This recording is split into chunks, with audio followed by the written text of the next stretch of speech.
Okay, welcome to Healthcast number 6. So this is going to be a short one this week. So I'm going to talk about the principle of elimination when it comes to improving your biomechanics, improving the way you move, and reducing your risk of injury. So when a lot of people think about injury prevention, they think about adding exercises. So you play a sport, or you get injured even just doing some random things around the house or gardening or whatever it is.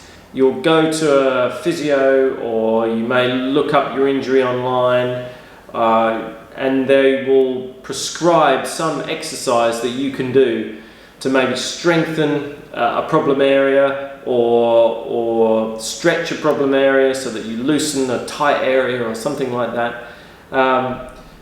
But the problem is, if you don't really understand how to move properly in the first place, adding exercises is just going to kind of pile on the pain more and more. So I can't take full credit for this. I've actually known this for quite some time, but I was reminded of it by looking at functional patterns the other day. A post on Instagram by them when they talked about this, when the founder Naudi Ogula talked about it. And it's absolutely true. I mean, if, let's say, you play a sport, or you play a number of different sports, as I used to when I was younger, and you're getting some pain and injury, it doesn't make sense to keep on adding exercises on top of what you're already doing.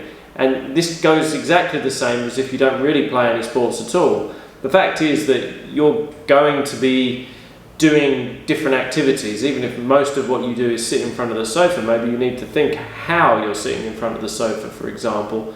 But even like your job will have things like sitting at a desk, for example, and all of these things are going to kind of add up to make it difficult for you to prevent injury long term.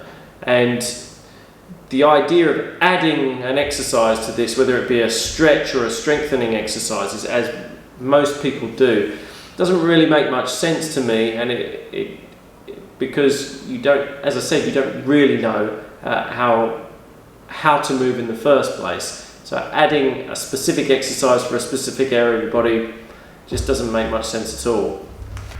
So you can look at the problem a little bit the way people look at diet. So when you look at elimination protocols in diet, for example, someone like me, for example, I've done this quite a bit with my diet. I had stomach pains, bloating, that sort of thing, that started in my late 20s after I think it was brought on by, I think I mentioned this in the last podcast, it was brought on by severe food poisoning when I was in Central America.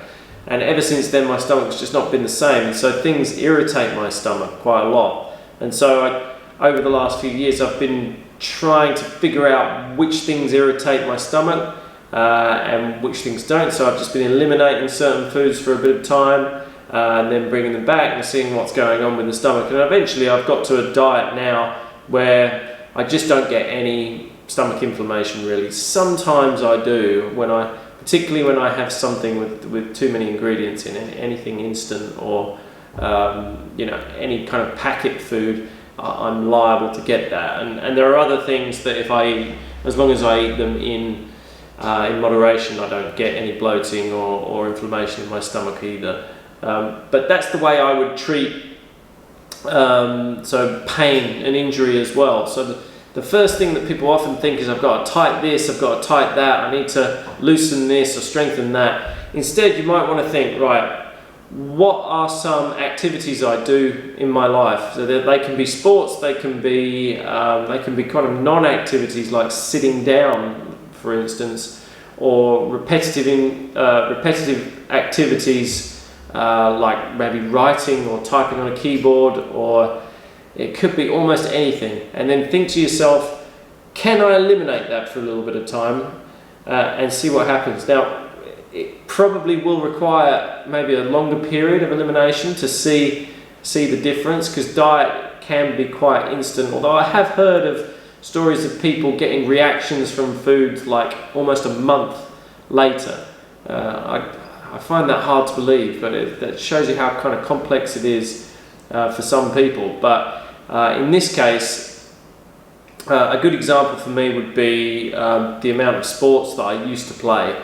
So I used to be a reasonably decent squash player, and it's something over the last couple of years that I've fallen away from, as I think that squash probably is the sport that influenced a lot of my dysfunctions the most, and that if I continue to play it, it would be the most harmful activity that I could do.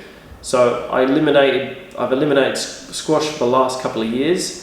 It's a lot easier to, I mean, I was still doing the kind of working out that I was doing, and I was still showing improvement even though I was playing squash, but it was much slower. And when I stopped playing squash, then I saw much better improvements, like speedier improvements. Now I've kept some activities, so I've scaled down the amount of cycling I do, but I still cycle. I've scaled down the amount of running I do, but I still run. And when I'm running, I'm being really particular on the technique of the running. So I'm not really just doing it without thinking either. And I still play a little bit of cricket, as I think cricket would be. It's mostly running, throwing. It's quite a lot of natural movements, although there are some problems with it as well that I won't go into here. So I'm very careful picking and choosing which things that I think that will be good for me and that won't be good for me. And so I've eliminated some things, I've reduced some other things, and I'm trying to get as good a balance as I can. And it's going to be very particular to everyone how you do that. So try eliminating something for a period of time. If you could get continuous injury, and there are some warning signs of bigger injuries, then it could just be like, if you're someone like me, for example, if you're getting these warning signs of injuries but you can still play, like I could still play squash and not have, and after a little while I wouldn't feel it on the court, but eventually it's probably going to come for you anyway, and you won't be playing squash or whatever sport it is anyway. So that's a little trick you can try to try and eliminate. And really the stretches, the strengthening exercises that people are given to try and improve the situation, I mean, they never do. They really never do, for reasons that I've explained before, and you can check out more on my website and on this YouTube channel.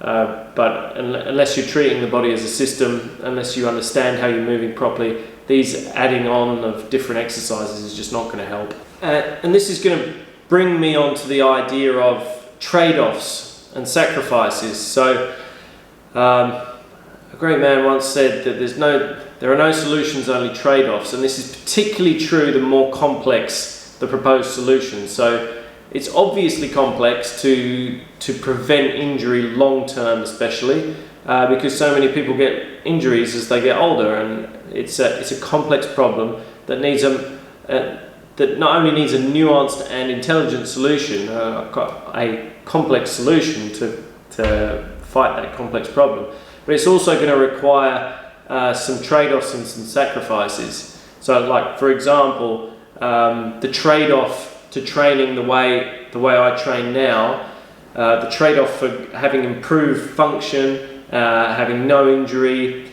feeling pretty good pretty much all the time, is that I now don't play squash, and I love playing squash. So I've had to sacrifice the squash. That's the trade-off. And for me, particularly being in Cairns, it would have been a really useful social aspect as well to play squash for me.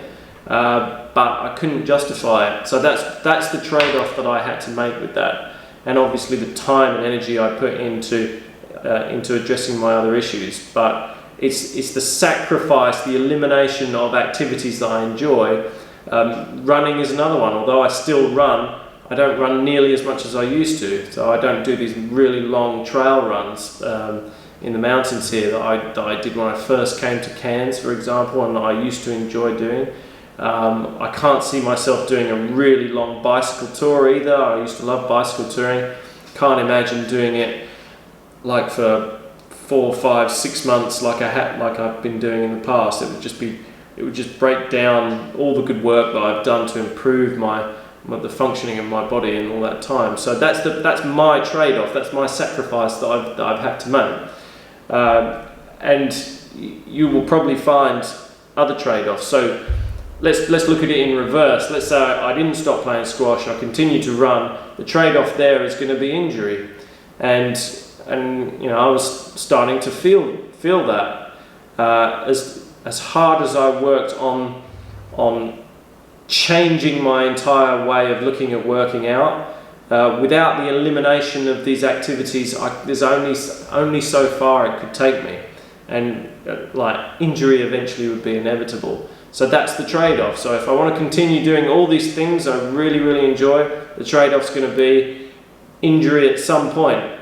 Now, some people are luckier than others. They may be able to do all these activities, and the trade-off's going to come much later. It's going to be in their 60s, and then they'll say, I was too old now to do it anyway, I'm just going to give up. But for me, I could feel it coming on. I was pretty lucky. I never got really badly injured in any way, but the aches and pains were definitely creeping up on me, and I didn't fancy getting very seriously injured.